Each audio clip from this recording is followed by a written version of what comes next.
সেটা এক্স্যাক্টলি স্বীকারোক্তিও দিয়েছে, এবং আমি যতদূর জানি যে কোনো উকিলও কিন্তু তার পক্ষে দাঁড়ায়নি, কিন্তু তাই না? তো সেখানে যেখানে স্বীকারোক্তিও আছে, এখানে মনে হয় একটু আগে যেটা বললাম, সময়ের দাবি, এই রায়গুলো যেন দ্রুত হয় এবং কার্যকর যেন হয়। শুধু জাস্টিস যত বিচার করতে আপনি যত দেরি করবেন, তত আপনার অবিচারের একটা সংখ্যা থেকে যায়। তো সেখানে অবশ্যই দ্রুত বিচার করা উচিত, রায় হয়ে যেন পড়ে না থাকে, কার্যকর যেন হয়, সেই ব্যবস্থায় সে লক্ষ্যে আমাদের কাজ করা উচিত। আর আপনার স্পেসিফিক যে কোয়েশ্চেনটা আপনি করেছেন, কেন হয় না বাংলাদেশে, এইটার জন্য তো আমার মনে হয় আরো উপরের হর্তাকর্তা রয়েছে, তাদেরকে আপনাদেরকে জিজ্ঞাসা করতে হবে যে কোথায় ল্যাকিংস রয়েছে। আইন তো আইনের জায়গায় রয়েছে, আইন তো রান বাই দ্য পিপল, তাই না? তো তাদের কেন কোথায় সমস্যাটা হচ্ছে, তাদেরকে আমার মনে হয়, মানে I am not the right person to say about this, আমার মনে হয় তাদেরকে এখানে আসলে জবাবদিহিতার এখন জায়গা আছে, এখানে করতে হবে। সোহেলের ওয়াইফ, সেও তো একজন নারী, সে কিভাবে সহযোগিতা করতে পারে, কি মানসিকতা হতে পারে এদের? জানি না, মানে এত এরকম ওয়াইফ আমার তো কিছু বলারই নাই, মানে আমি ভাষাহীন যে কিরকম ওয়াইফ, এটা কি বলবো বলেন। আমি আমি নিজেই স্পিচলেস। আমি একটা মেয়ে হয়ে ছোট একটা, তাদেরও তো মনে বাচ্চা নাই, বাচ্চা তো হতে পারতো, কিভাবে পারে। দেখেন একটা শিশু, মেয়ে শিশু বাদ দেন, শিশু তো শিশুই, তাই না? মেয়ে হোক ছেলে হোক, কিভাবে পারে এটা, এবং তার ওয়াইফ কিভাবে হেল্প করে। মেন্টালি বিকারগ্রস্ত না হলে এটা কোনো সুস্থ মস্তিষ্কের মানুষ মানে করতে পারে না, বা করা উচিত না।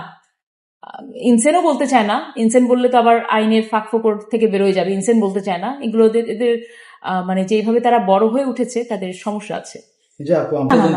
অবশ্যই অবশ্যই, না না, এটা একটা ব্যাপার আছে। আপনি তো শুধু চিন্তা করছেন যে ধর্ষণকারী উনি স্বীকার করেছে, বাট এখানে কিভাবে হলো না হলো, আপনি যখন ইন ডিটেলসে যাবেন তখন তো অনেক কিছু থাকতে পারে, বা বিচারক জিজ্ঞাসা করতে পারে, বা আমরাও জানতে চেতে পারি তখন কি হলো। তো এটা সিস্টেম ইজ আ সিস্টেম, এবং সিস্টেমের কিছু প্রসেস আছে, সিস্টেমকে ঠিক রাখার জন্যই এই প্রসেসটা আছে। তো এটা ঠিক আছে।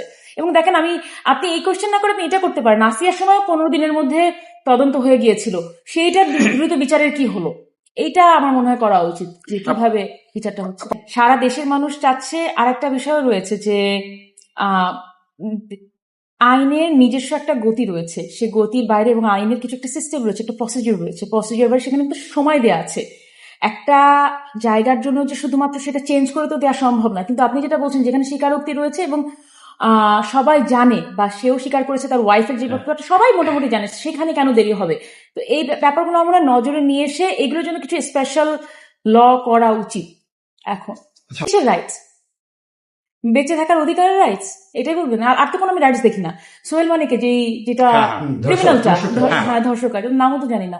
সো ওর কিসের আবার রাইটস? আমার মনে হয় ওর যতক্ষণ রাইটস নিয়ে ও চিন্তা করবে, তার আগে যে একজন আইনজীবী, সে যখন ওত নিয়েছিল, তার সেটা আগে চিন্তা করা উচিত যে আমি কার জন্য দাঁড়াচ্ছি, কেন দাঁড়াচ্ছি।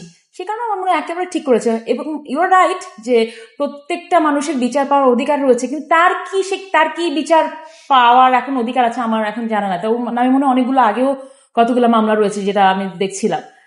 এবং আপনি ওর রাইটস এর বদলে, আমি আজকে কোর্ট থেকে আসছিলাম, ওই যে টেম্পু বা লেগুনা কিছু একটা বলে, ওইখানে একটা হেল্পার, আমার ছেলের বয়স 5 বছর, ওই ছেলেটার বয়স 6 থেকে 7 হবে, হেল্পার ছেলেটা। তো এই ছেলেটা বড় হলে কি হতে পারে, বা তার কি যাবে, তার জন্য আমরা সমাজের অনেক মানুষ দায়ী থেকে যায় কিনা।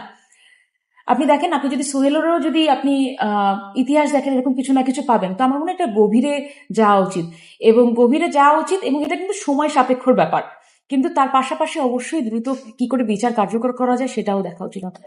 এটাই তো বলছি, অবশ্যই সেরকম তো একটা কিছু একটা থাকা উচিত, এরকম কিছু একটা করা উচিত, যে যেখানে এটা প্রথমেই বলেছি, যেখানে স্বীকারোক্তি হয়েছে, বাবা মা বলছে, ধর্ষকের বাবা মা বলছে, ধর্ষক নিজে স্বীকার করেছে, প্রত্যেকটা এভিডেন্স আছে, তো সেখানে অবশ্যই করা উচিত। নাহলে সময়ের সাথে সাথে বলে না, বললাম যে দেখেন, বাংলাদেশ নিরাপদ না বলে আমরা এই দেশের নাগরিক, অনেক কষ্ট করে এই দেশের স্বাধীনতা আমরা অর্জন করেছি, কিভাবে এই দেশকে সুন্দর আর আরো নিরাপদ করা যায় সেই মর্মে আমাদের কাজ করতে হবে। সেই মর্মে আমরা একটু আগে যেটা বলেছি, যে কিভাবে মনে করেন একেবারে রুট লেভেল থেকে, আমি আপনাদেরকে সাথে অফলাইনে কথা বলছিলাম আগে, যেটা আমরা যখন বিটিভিতে দেখতাম যে একটি সন্তান হলে যথেষ্ট, 2টি হলে আর নয়, এরকম আগে যে আমরা বারবার অ্যাডগুলো দেখতাম গভর্নমেন্টের, করে করে কিন্তু অনেকখানি কম এসেছিল, মানে জনসংখ্যার কোনো একটা কিন্তু একটা জায়গায় একটা বার দিতে পেরেছে। পরে এসে যে আপনারা অ্যাসিড নিক্ষেপের কথা বলছেন, ওখানেও কিন্তু অনেকখানি কমে এসেছে। সো এটা আমাদের বারবার অ্যাওয়ার করতে হবে, শিক্ষার ব্যবস্থা উন্নত করতে হবে। বিশেষ করে শিক্ষা ব্যবস্থাগুলো, প্রাথমিক শিক্ষা ব্যবস্থায় বইগুলো তো আমি যতদূর জানি অনেক অনেক পরিবর্তন এনেছে, এবং আমাদের অনেক কবির নাম তাদের অনেক কিছু চেঞ্জ করে দেয়া হয়েছে, মুছে দেয়া হয়েছে। আপনি তো ইতিহাস বিকৃত করতে পারেন না, ইতিহাস তো আপনি মুছতে পারেন না।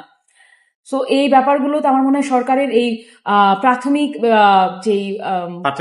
প্রাথমিক শিক্ষার যে বইগুলো, এগুলোতে কিন্তু এখান থেকে কিন্তু আসে সবকিছু, এগুলো শিক্ষাটা। সো এগুলোর উপর আরো জোর দেওয়া উচিত।